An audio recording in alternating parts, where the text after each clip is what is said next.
I'm so happy to be here. Thank you very much. Can you hear me okay back there? Yes. You sort of set the tone, Mark, for kind of a gentle approach. I tend to be a little rambunctious, so we'll see what happens. And of course, are you encouraging me to be rambunctious? Go for it. All right. Okay, we'll see what happens. I actually feel kind of emotional and a little sad today, and I'm sure that will come up and what I'm going to say for the next half hour or so. I have my watch here. So I thought I want to definitely make sure there's time for a dialogue, things that other people may want to bring up. And also I will be around until 5 when we go upstairs or out into the garden or wherever we go for that gooey cake, which is right in alignment with today's topic. So, my name is Joan Amaral, and I'm a resident at San Francisco Zen Center. And I've been ordained a priest by Darlene Cohen. That was in 2004, so it's 6 years now. Ongoing investigation of what that is, to be a woman, to be relatively youngish in the Bay Area in the year 2010.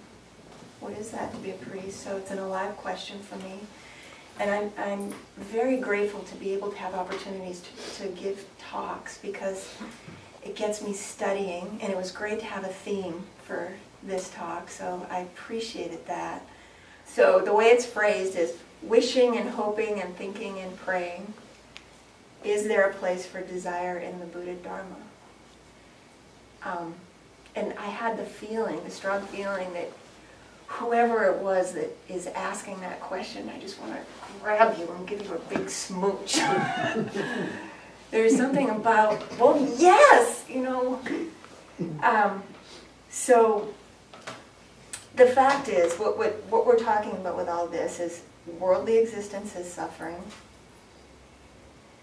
The cause of suffering is desire, is the way you've been phrasing it. The cessation of desire leads to the end of suffering. And the cessation of desire is obtained through the Noble Eightfold Path. So that's the Four Noble Truths right there, right? You've all been studying that. That was one of the Buddha's great awakenings. And then, if this is true, is there really hope for any of us? So I was thinking, well, yes, you know, of course there's hope, not only for any of us, but for all of us. But the other thing that's important is I don't think it's about hope. It has nothing to do with hope. Nothing at all. I mean, it has everything to do with practice, which is why I think we're all here. But I thought I would just stop there and actually ask you, why are you here right now on this beautiful day? If you could just shout it out, if you don't mind, just saying, what is it that brings you here today? Why are you here today? Learning something new. Exploration. Community. To really be here. Desire. Desire for what? To be here. Uh-huh. It's not enough. Life doesn't seem enough.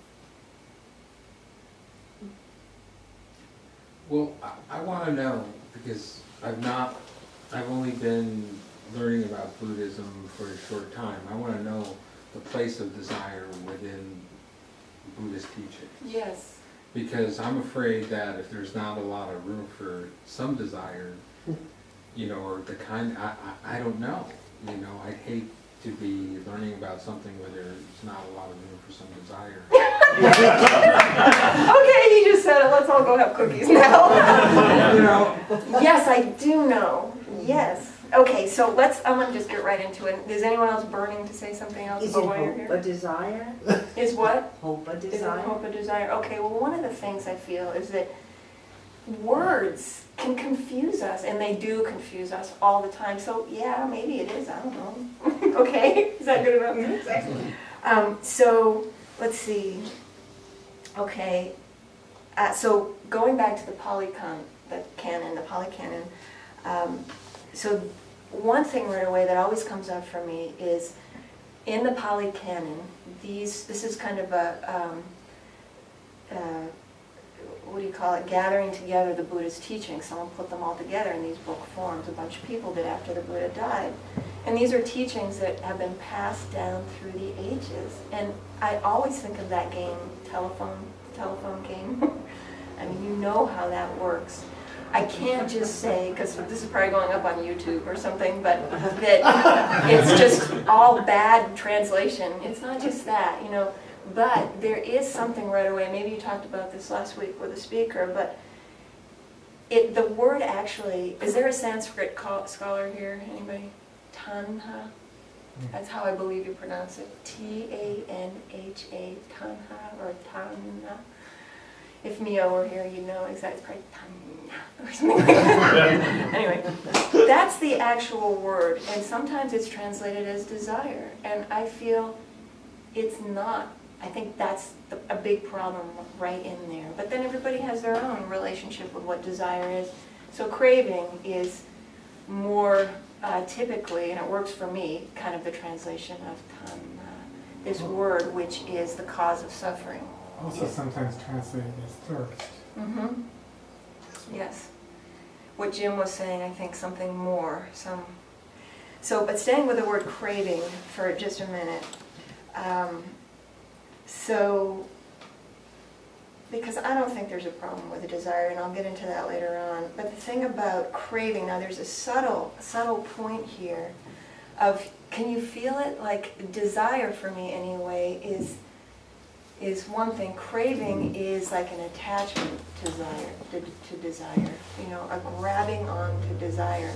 So one of the points that I want to make is that nothing in it, and this is kind of dangerous, nothing in itself is inherently good or bad. I think this is what we're trying to get at.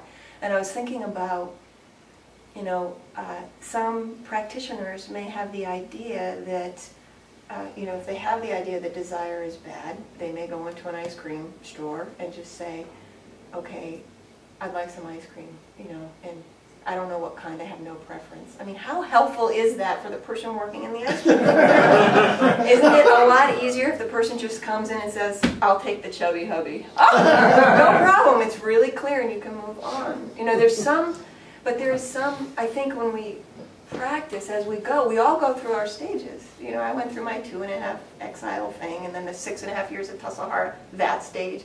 It's all kind of like stages. It's like, okay, I can't help myself, I'm just where I'm at in practice. But one of the more annoying, maybe, stages of practice is, I'm not attached. I could or could not have the chubby hubby. I could have any flavor. You know, there's some like moral superiority here thing going on here that is not the point. This is not what we're doing.